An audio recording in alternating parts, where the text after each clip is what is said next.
2026 সালের এসএসসি পরীক্ষার্থীবৃন্দরা তোমাদের অপেক্ষার পালা এবার শেষ। তোমরা কিন্তু সকাল 10টায় পরীক্ষার রেজাল্ট দেখতে পারবে।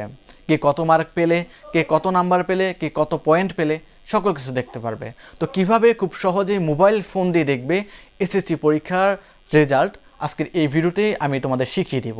তোমরা কিন্তু পুরো মার্কশিট সহ কিন্তু দেখতে পারবে কোন সাবজেক্টে কত গ্রেড পেয়েছো, সকল কিছু কিন্তু তোমরা A to Z দেখতে পারবে।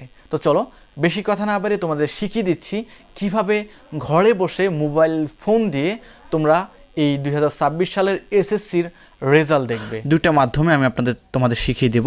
প্রথমে আমি শিখিয়ে দিচ্ছি কিভাবে মোবাইল ফোনে ডায়াল করে তোমরা এসএসসি রেজাল্ট দেখবে। তারপর দেখিয়ে দেবো কীভাবে ওয়েবসাইট থেকে দেখবে। তো ডায়াল করে দেখার জন্য তোমাদের ফোনে যে SMS আইকনটা রয়েছে সেই SMS বক্সের মধ্যে চলে যাবে।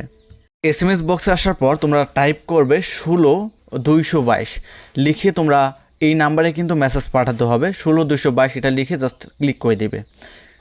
16222 ক্লিক করে দেওয়ার পর এই নাম্বারে তোমার মেসেজ পাঠাতে হবে। তাই তোমরা কি করবে, এখানে দেখতে পাচ্ছ 16222 লেখার পর এই নাম্বারে এসে তোমরা মেসেজ পাঠাবে। প্রথমে লিখবে SSC, তারপর লিখবে তোমাদের বোর্ড। যদি দিনাজপুর বোর্ড হয় তাহলে সংক্ষিপ্তভাবে DIN লিখবে। তোমাদের ঢাকা বোর্ড হলে সংক্ষিপ্তভাবে লিখবে ঢাকা বোর্ড, বা সম্পূর্ণটা ঢাকা লিখতে পারো, SSC ঢাকা বোর্ড লিখতে পারো। তোমরা এরকমভাবে লিখে তারপর তোমাদের রোল দিবে, তারপর লাস্টে 2026 দিবে। দিয়ে দেওয়ার পর জাস্ট এই SMS আইকনের উপর ক্লিক করে দেওয়ার পর এই SMSটা এই নাম্বারে চলে যাবে, সরকারি এই নাম্বারে চলে যাবে। যাওয়ার পর কিছুক্ষণের মধ্যেই বা কয়েক সেকেন্ডের মধ্যেই তোমাদের নাম সহ তোমরা কোন সাবজেক্টে কত পেয়েছো, কত মার্ক পেয়েছো সেটা সহ কিন্তু তোমাদের একটা ব্যাক SMS চলে আসবে, এবং তোমরা কত পয়েন্ট পেয়েছো সেটা সহ কিন্তু দেখা যাবে। তো চলো তোমাদের এখন দ্বিতীয় নম্বর ওয়েবসাইটের মাধ্যমে কীভাবে দেখবে সেটা শিখিয়ে দিচ্ছি।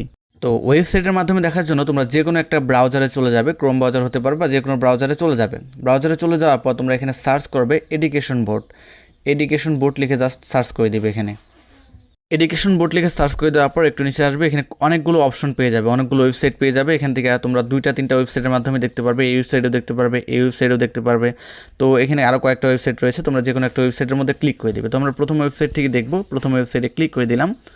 বা তোমরা যদি দ্বিতীয় ওয়েবসাইট থেকে দেখো, দ্বিতীয় ওয়েবসাইটেও ক্লিক করে দেবে। ক্লিক করে দেওয়ার পর এরকম ইন্টারফেস চলে আসবে। প্রথমে এখান থেকে তোমরা সিলেক্ট করবে, এখানে দেখতে পাচ্ছ SSC দাখিল এডুকেশন এখানে দেওয়া রয়েছে। তোমরা এখানে ক্লিক করবে, ক্লিক করে এটা সিলেক্ট করে দিবে 2026 সাল। এখানে 26 সালটাও সিলেক্ট করাই থাকবে অটোমেটিক। তারপর এখান থেকে তোমরা কী করবে, যদি সিলেক্ট করা না থাকে সেটা সিলেক্ট করে নেবে। তারপর এখান থেকে তোমরা বোর্ড সিলেক্ট করবে, এখান থেকে ক্লিক করবে। ক্লিক করে তোমাদের বোর্ড কোনটা সেই বোর্ড সিলেক্ট করবে। যদি দিনাজপুর হয় দিনাজপুর, যশোর হলে যশোর, ঢাকা হলে ঢাকা, যে বোর্ড সেই বোর্ড সিলেক্ট করবে। তো আমরা দিনাজপুর বোর্ডটা সিলেক্ট করে দিলাম, দিনাজপুর বোর্ডটা দেখবো, দিনাজপুর বোর্ড সিলেক্ট করে দিলাম। তারপর রোল নাম্বার লিখতে হবে। তো তারপর এই ঘরে লিখতে হবে রোল নাম্বার, এই ঘরে লিখতে হবে রেজিস্ট্রেশন নাম্বার। তারপর এখানে যেটা রয়েছে 2+5, এখানে যেটা রয়েছে এটা তোমাদের এই ঘরে লিখতে হবে, লিখে জাস্ট সাবমিট করতে হবে। তো আমরা রুল রেজিস্ট্রেশন লিখে জাস্ট এখানে সাবমিট করে দিচ্ছি। তারপর তোমাদের মাঝে এরকম ইন্টারফেস চলে আসবে, অর্থাৎ তোমাদের রেজাল্টটা চলে আসবে। এখানে তোমরা কত রেজাল্ট পেয়েছো, কত পয়েন্ট পেয়েছো এখানে সেটা দেখা যাবে, এবং কোন সাবজেক্টে কত পেয়েছো সব কিছু কিন্তু দেখা যাবে। তোমরা যদি একটু নিচে আসলে এখানে দেখতে পাবো কোন সাবজেক্টে কত পেয়েছো সব কিছু কিন্তু দেখা যাবে। কোন সাবজেক্টে A+ পেয়েছো, কোন সাবজেক্টে B পেয়েছো, কোন সাবজেক্টে A+ পেয়েছো, মানে A পেয়েছো, সব কিছু কিন্তু এখানে মূলত দেখতে পারবে। এখানে সব কিছু দেখার পর তোমরা এটা ডাউনলোড করার জন্য, তোমাদের এই রেজাল্ট শিটটা ডাউনলোড করার জন্য মার্কশিট সহ, গ্রেড সহ, কোন সাবজেক্টে কত গ্রেড পেয়েছো এটা সহ ডাউনলোড করার জন্য জাস্ট এই প্রিন্ট অপশনে ক্লিক করে দিবে, বা এখান থেকে স্ক্রিনশট তুলে নেবে। প্রিন্ট অপশনে ক্লিক করে দেওয়ার পর সেভ PDF ক্লিক করে দিলে কিন্তু সেভ হয়ে যাবে।